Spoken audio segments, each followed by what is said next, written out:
همه بازیکناش مردمتینن، تا 90 دقیقه بازی واسه بردن تو زمینن. واسه بردن نمیخوان پا بذارن روی صداقت، تو مرامشون میمونه تا ابد عشق و رفاقت. از یک کسب قهرمانی با توکل میزنیم گل، مرد و زن پیر و جوون به یک صدا داد میزنیم گل.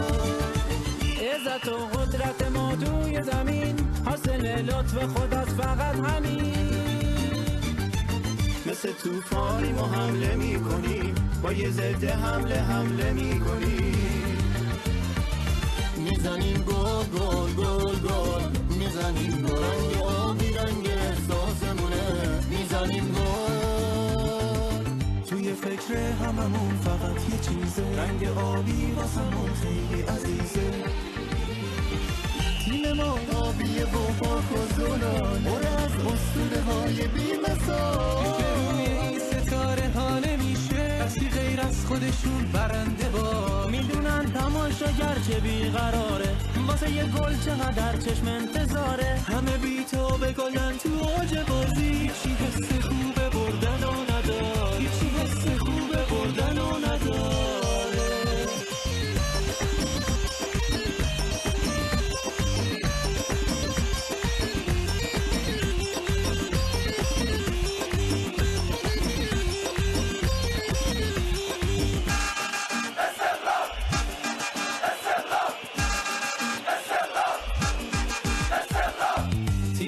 با سر بلندی میره میدون، میزنه گل گل فت و فراوون.